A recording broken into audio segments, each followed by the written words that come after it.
Thank you, everyone. It's wonderful to be here today and to join with this important cause. Thank you for the introduction. Yes, I'll be talking about celebrating multilingualism in the English classroom.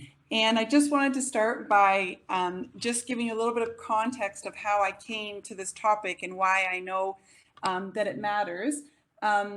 As was mentioned, I am originally from Canada. I'm currently living with my family in Medellin, Colombia.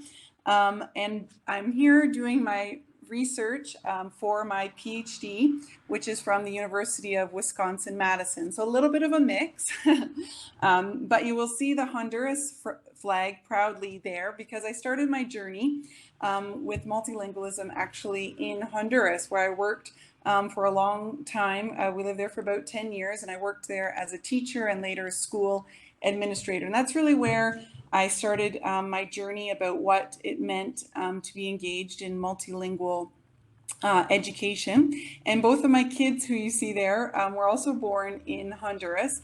And their contribution to my journey of seeing the importance of celebrating multilingualism has really been amazing, as I have seen them grow up across these countries and to really be proud bilinguals themselves. So it has really contributed to my journey as well.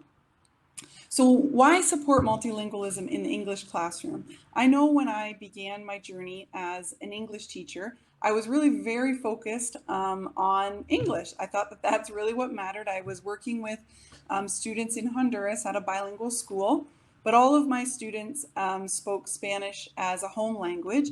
And so I thought, all right, they have Spanish covered. My job is to help them with English. But I really wrestled for the years that I was there, and then also in school administration, and my master's also focused on this topic of what was the role of other languages, that English couldn't just operate in a vacuum. And this is really where I started to change my perspective and to see that it wasn't about being an English teacher, it was really about being a language teacher. And part of what mattered the most for me for that is the first point here, where you see that as we create a space for multilingualism, not just English, we're allowing our students to draw on their full communicative repertoire. So we no longer just say, hey, this is English, you can only speak English here. We say, you know, we can draw on all of our languages to together be learning and growing together. So I think as I saw my students and now my own children really moving fluidly between languages, I realized why it mattered so much to allow them to draw on all of their linguistic resources. I also began to see that as I provide space for students to engage in more than one language, it really allows them to transfer their knowledge and skills across languages, but also to develop metalinguistic awareness, which is the second point there, in which students have an understanding of how language works on a larger scale, not just concentrating on one individual language. And we know that's really important for them to be able to compare between their languages and to build on top of each other. The third point is as we create space for multilingualism in the English classroom, it also promotes and allows for space for invisible languages, which we may not see represented, whether that's students' home languages. In the context here of Colombia, there's been a lot of amazing work by researchers about what cost it has been for indigenous languages in Colombia.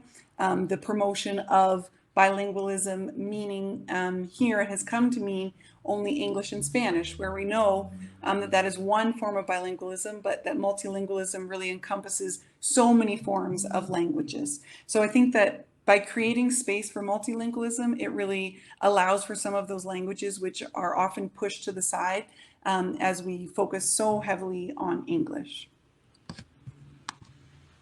So I've really moved in my thinking from a view of languages, which you see on the left there, which saw languages as very separate and distinct and not connected, and also that ideally that the languages would somehow be equal.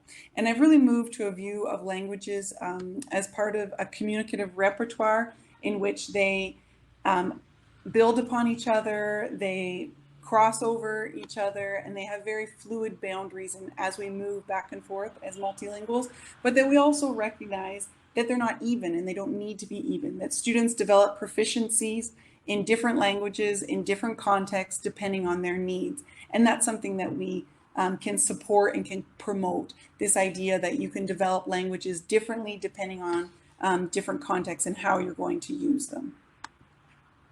So I think there's lots of ways that we can draw on multilingualism and celebrate multilingualism in the English classroom. This is a picture that I took recently here in Colombia in a public space, and it shows Muisca, Spanish, and English, Muisca being an indigenous language here.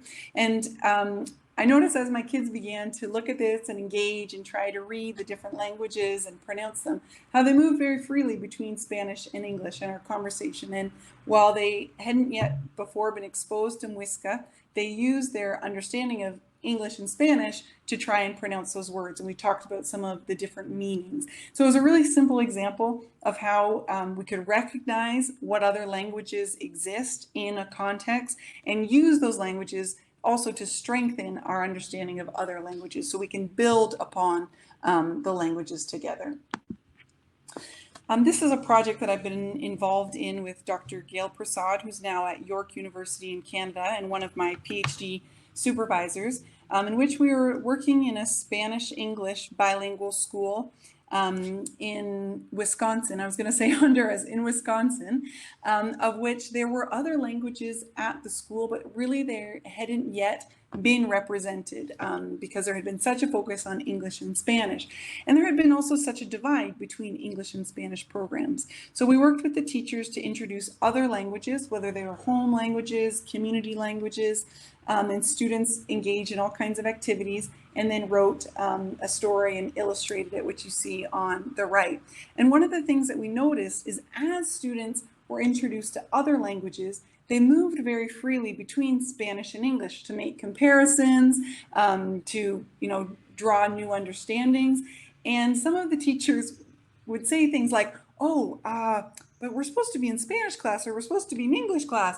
And eventually everyone realized, you know what, this is how it works. There are no clear divides between Spanish and English. And they really provided space for students to draw on both Spanish and English as they were learning and being exposed to other languages.